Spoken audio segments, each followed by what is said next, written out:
जय आरसीएम साथियों, जगदीश कबीरा फिर एक बार आपका स्वागत करता हूं। और आज बड़े ही कमाल का टॉपिक आप सुनेंगे। क्या होता है ढंग का काम। आप जब फील्ड में निकलते होंगे, लोग आपसे पूछते होंगे, भैया कोई ढंग का काम कर ले, ये भी कोई काम होता है क्या। आज आपको जवाब मिलेगा कि क्या होता है काम, क्या होता है ढंग का काम, क्या होता है बिजनेस और आगे किसका भविष्य है। तो ज़रूर सुनिए, अपना फीडबैक दीजिएगा। आज Ashish sir, national hero, second generation of RCM, आपके सामने प्रस्तुत करने जा रहे हैं क्या होता है ढंग का काम। आइए नोट्स बनाते हैं और उन्हें सुनते हैं। धन्यवाद। जय आरसीएम।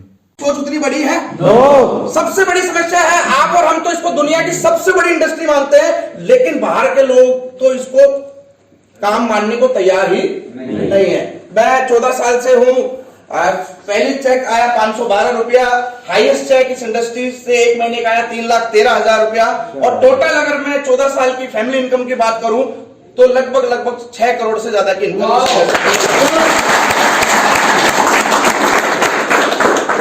लेकिन पिछले दिनों एक प्रोग्राम में जाने का मौका मिला एक पुराने साथी के वहां पर, और वो मिला काफी पुराने 10-12 साल हो गए थे उससे मिले हुए।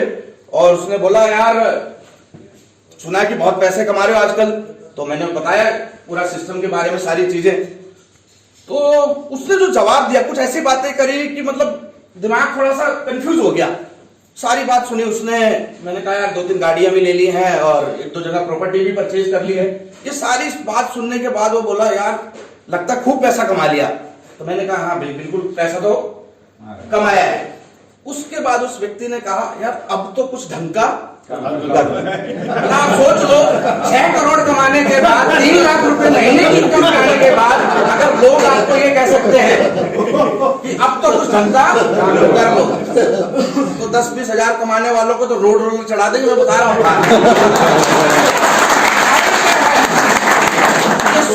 ये बिजनेस आपकी सोच के साइज के ऊपर डिपेंड करता है। अगर आपकी सोच बड़ी है तो ये बिजनेस बड़ा। लेकिन उसका सवाल वाजिब था, सोचने लायक था, क्योंकि वो उसका नहीं, बहुत सारे लोगों का सवाल है जो आप कभी ना कभी फेस करते होंगे।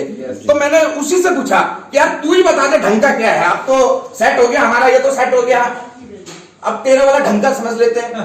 तो जवाब क्या दिया होगा आपको मालूम है? जो देते हैं जनरली वो तो नहीं पता, लेकिन वो सवाल जायज था या नहीं था। तो मैंने घर में आके थोड़ा सा रिसर्च किया कि अब आज के डेट में समाज में ढंग का धंधा लोग किसको मानते हैं। तो मुझे निकल के आया 8 क्वालिटी अगर किसी प्रोफेशन में है तो ढंग का धंधा उसको कह सकते हैं। पहली क्वालिटी होनी चाहिए रिटर्न ऑन इन्वेस्टमेंट। कोई भी हम काम शुरू करते हैं तो सबसे पहले क्या देखा जाता है कि जो हम लगाएंगे उसके बदले हमें मिलेगा क्या। एक आदमी कपड़े की दुकान शुरू करता है तो पहला सवाल क्या आता है? मार्जिन क्या रहता है। जूते की दुकान शुरू करता है तो पहला सवाल क्या आता है? मार्जिन क्या रहता है। अगर इंजीनियरिंग भी एक व्यक्ति अपने बच्चे को करवाता है, 5 लाख रुपए डालने से पहले उसके दिमाग में आता है पैकेज कितने का मिलेगा। रिटर्न ऑन इन्वेस्टमेंट पहली जरूरत होती है। रिटर्न जितना बढ़िया रहेगा धंधा उतना बढ़िया रहेगा कि नहीं रहेगा। मान लो एक आदमी 1 करोड़ रुपए लगा के 1 लाख रुपए कमा रहा है, काम कैसा है साहब? बढ़िया है। वाइट का एक वाइट का 1% मिल रहा है तो बहुत बढ़िया है। और दूसरा व्यक्ति 10 लाख रुपए लगा के 1 लाख रुपए कमा रहा है तो और बढ़िया है। बढ़िया नहीं है क्या? yes. और एक आदमी 1 लाख रुपया लगा के 1 लाख रुपए कमा रहा है तो और अगर एक आदमी बिना कुछ लगाए 1 लाख रुपए कमा रहा है तो एक आदमी बिना कुछ लगाए 5 लाख रुपए कमा रहा है तो और एक आदमी बिना कुछ लगाए 25 लाख रुपए कमा रहा है तो ऐसे बिजनेस में रिटर्न ऑन इन्वेस्टमेंट तो शानदार है या नहीं है? बड़ी धंधा क्या होगा साहब? दूसरा, रिस्क फ्री बिजनेस। रिस्क की संभावना ना के बराबर। आप एक बिजनेस शुरू कर रहे हैं, उसमें जो आपका इन्वेस्टमेंट है वो रिस्क पे है या नहीं है? yes, right. अब इस बिजनेस में हमारा अगर कुछ लगा ही नहीं तो क्या हमें कोई रिस्क मिलेगा?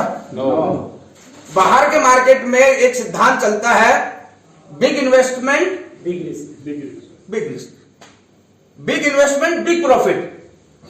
ऐसा ही होता ना, बड़ी पूंजी बड़ा फायदा। लेकिन इसके साथ एक बात और चलती है, बड़ी पूंजी बड़ा रिस्क। यहां पर अगर आपका कुछ लगा ही नहीं तो कुछ रिस्क है क्या साहब? नो। तो ऐसे धंधे को क्या कहेंगे साहब? बढ़िया धंधा कहेंगे कि नहीं कहेंगे? Yes. तीसरी क्वालिटी उस धंधे में होनी चाहिए, डे वन से इनकम। डे वन से इनकम। एक आदमी जॉब करता है, जॉब करके 20,000 रुपए महीना कमाता है, तो आपको क्या लगता है वो प्रॉफिट में आ गया क्या? प्रॉफिट कब शुरू होगा? प्रॉफिट तब शुरू होगा जो इनकम वो कमा रहा है उससे पहले इन्वेस्टमेंट हुआ है कि नहीं हुआ? अगर एक आदमी ग्रेजुएशन करता है, यानी 15 साल पढ़ाई करता है, आज के डेट में 1 साल की पढ़ाई पे कम से कम 1 लाख रुपए मान के चले आप इन्वेस्टमेंट। 15 साल में 15 लाख रुपए लगा दिए। 15 लाख रुपए इन्वेस्ट करके 15 साल बाद अगर वो आदमी 15,000 रुपए कमा रहा है तो कोई तोप चला दिया क्या उसने? उतना तो अगर उसका पेरेंट्स बैंक में भी रखते और वो घर में सोता रहता तब भी आ जाता कि नहीं आ जाता? उसको प्रॉफिट कब होगा? जब वो 15 लाख रुपया जो उसके पेरेंट्स ने उस पर लगाया है वो विद इंटरेस्ट पेरेंट्स के घर अकाउंट में वापस चला जाएगा। उसके बाद जो भी कमाई होगी वो उसकी रिटर्न करेंगे। और आज की डेट में जो जॉब मिल रही है आपको, वो प्रॉफिट में आने में कम से कम 3-4 जन्म लग जाएंगे। समझ रहे सर? तो बिजनेस, कुछ लोग कहते हैं इसीलिए तो हम बिजनेस में हैं, इसीलिए हमने नौकरी का झंझा ही नहीं पड़ा। बिजनेस और भी ज्यादा खतरनाक है सर। बिजनेस में प्रॉफिट कब आएगा? जब आपने जो पूंजी लगा ली है वो पूंजी पूरी बाहर निकल जाएगी। अभी पिछले दिनों मेरे एक मित्र है, उन्होंने कपड़े का कारोबार शुरू किया और लगभग 50 लाख रुपए की इन्वेस्टमेंट के साथ उन्होंने काम शुरू किया। तो मैं गया पिछले दिनों 3-4 महीने बाद उसके पास। मैंने पूछा यार कैसा चल रहा है काम? बोला बढ़िया। मैंने पूछा लगभग कितना पैसा आया इनकम हो जाती है? बोला 1 लाख रुपया। मैंने कहा तेरा तो सही है, 50 लाख रुपए लगा के 1 लाख रुपया, सही है कि नहीं है? तो थोड़ा मैं अकाउंट बैकग्राउंड से हूं, अकाउंटेंट रहा हूं, तो मैंने थोड़ा सा बैठे बैठे अंदाजा लगाया। मैंने कहा यार ये 1 लाख रुपया कैसे आता है? तो बोला कि लगभग 10 लाख की सेल हो जाती है और 10% मार्जिन है। प्रॉफिट में तो सर ऐसे ही दिखते ना, 10 लाख की सेल है, 10% मार्जिन है तो 1 लाख रुपया हो गया। तो मैं यार सही है तेरा तो 10% मार्जिन व्हाइट का। अच्छा इसमें कुछ खर्चा भी करना पड़ता है क्या 10 लाख की सेल करने में? बोला यार खर्चा तो होगा ही ना। तो मैंने खुद दिमाग में जोड़ा, जो 50 लाख रुपए का माल भरेगा उसको कम से कम एक दुकान चाहिएगी कि नहीं चाहिएगी? और उसकी दुकान थी, उसका किराया था लगभग 30,000 रुपया। ठीक है जी। जो 50 लाख रुपया उसने भरा था, 20 लाख उसका था, 30 लाख बैंक का था, तो उस बैंक का ब्याज था 30,000 रुपया। अब जिस आदमी ने 10 लाख रुपए की सेल करी है, इसका मतलब क्या है? 35,000 रुपए का कपड़ा रोज बेचना है। 35,000 रुपए का कपड़ा रोज तब बिकेगा जब 1 लाख रुपए का कपड़ा रोज वो ऐसा बखेरेगा। तो ऐसा बखेरने के और उसके बाद उसको समेटने के लिए 4 लड़के चाहिए। यस। एक आदमी के 10,000 रुपए तो 4 लड़कों के कितने हो गए? 40,000 रुपए। 30 और 40। वो क्या कर रहा है? समझ रहे हैं? मैंने उसको बोला नहीं, मैं तो अकाउंटेंट हूं, मैंने समझ लिया। और मैंने ये नहीं बताया कि 4 एसी भी लग रहे तो उसका बिल भी आता होगा कि नहीं आता होगा। तो समीकरण निकला कि वो प्रॉफिट समझ रहे 1 लाख रुपया, खर्चा हो गया 1.25 लाख रुपया। इसका मतलब 25,000 रुपया माइनस, 1 साल में 3 लाख रुपया माइनस, 10 साल में 30 लाख रुपया और लग गया। प्रॉफिट कब आएगा? जब जो पूरा लगाया है वो पूरा ब्याज समेत वापस आ जाएगा। कभी आएगा? आपने देखे बड़ी बड़ी दुकानों पे दादाजी की फोटो, परदादा की, ताया जी की, चाचा जी की, बड़े पापा की, ये क्यों है? जब तक ये प्रॉफिट पूरा नहीं निकल जाएगा फोटो लगती रहेगी।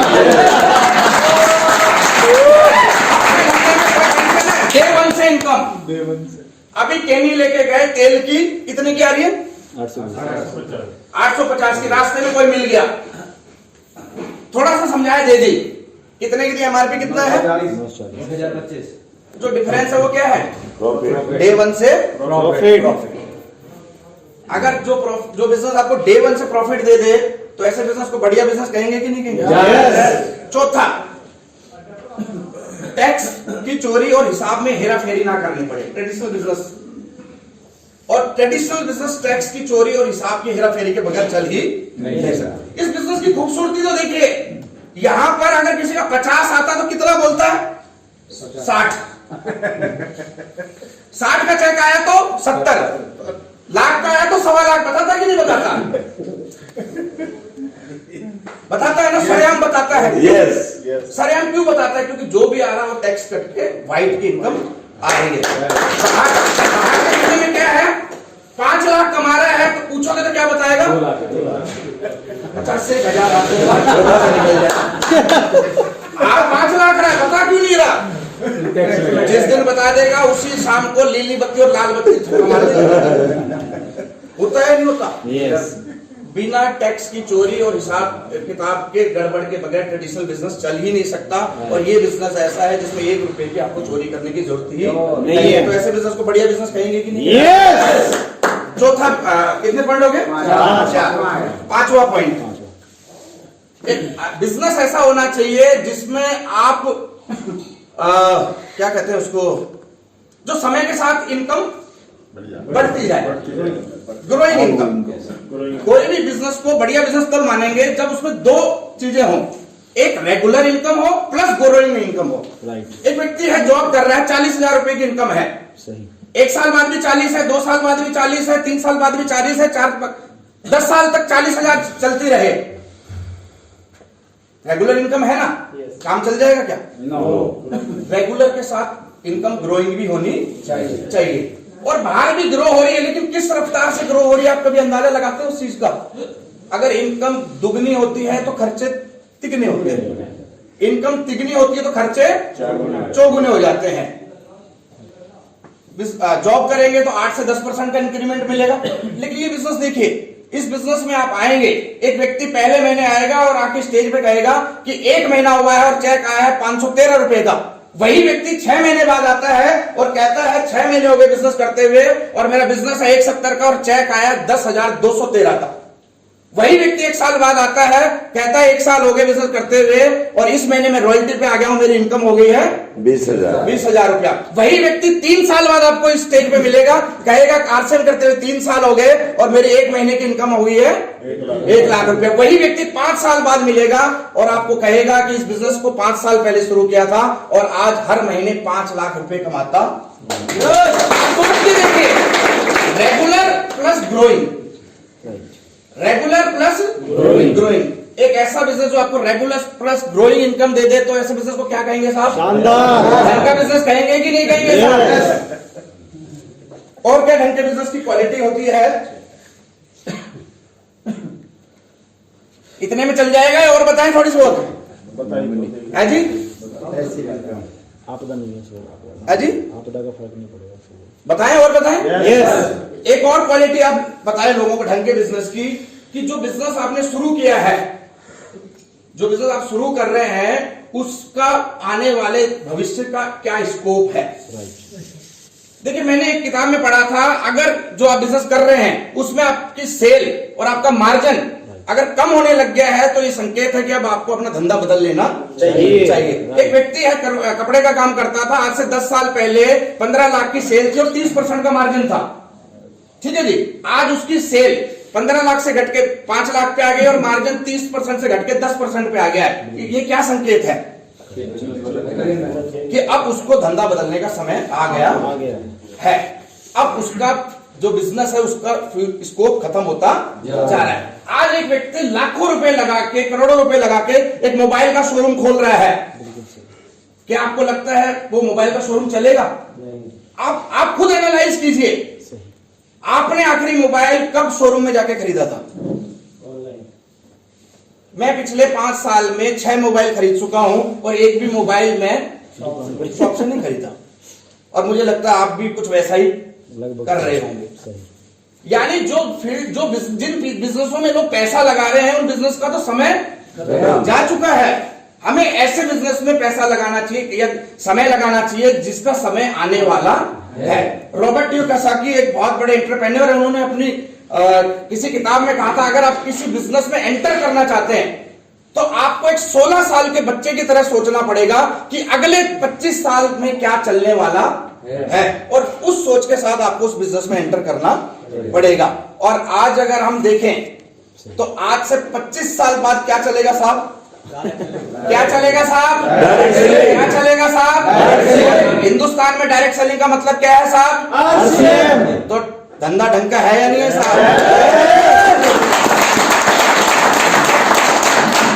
और बहुत सारे हैं, सुबह हो जाएगी बताते बताते, लेकिन थैंक यू वेरी मच। एक विजन लीजिए, एक बड़ी सोच बनाइए, क्योंकि मैं फिर कह रहा हूं ये बिजनेस उतना ही बड़ा है जितनी बड़ी आपकी सोच है। क्या बात है। अगर आपकी सोच ऐसी है कि नहीं चलेगा तो बिल्कुल नहीं चलेगा, और अगर आपकी सोच सुनील सर की तरह है कि हेलीकॉप्टरों का तबेला खोल देंगे, तो इतने ही हेलीकॉप्टर आपके तबेले में खड़े हैं। तो दोस्तों, आपने आशीष सर से जाना क्या होता है ढंग का काम। अब खुद सोचिएगा, और जो आपने ये नोट्स बनाए हैं इन्हें एक पेपर पे लिख लीजिएगा और खुद तय करिए, मार्केट के किसी भी बिजनेस से कंपैरिजन करके देख लीजिए। आप खुद कहेंगे क्या मैं ढंग के काम में हूँ? क्या ये 21वीं सदी का सही व्यापार नहीं है? क्या ये सही समय नहीं है जब मैं सीरियस होके RCM को ढंग से कर पाऊँ, मैं एक विश्वास के साथ लोगों के सामने जाऊं और बताऊं कि भाई मैं दुनिया के सबसे अच्छे काम में हूं। यही बिजनेस है जो मेरी ज़िंदगी बदल सकता है, यही वो बिजनेस है जो हिंदुस्तान की तकदीर बदल सकता है, यही जो बिजनेस है मेरे ख़ानदान में मुझे सबसे ऊपर ले जा सकता है। तो दोस्तों, गौर कीजिएगा, अपना फीडबैक दीजिएगा, शेयर कीजिएगा, एज ए टूल इसे यूज कीजिएगा। बहुत बहुत धन्यवाद। ऐसे ही अपना प्यार बनाए रखिए। जय RCM।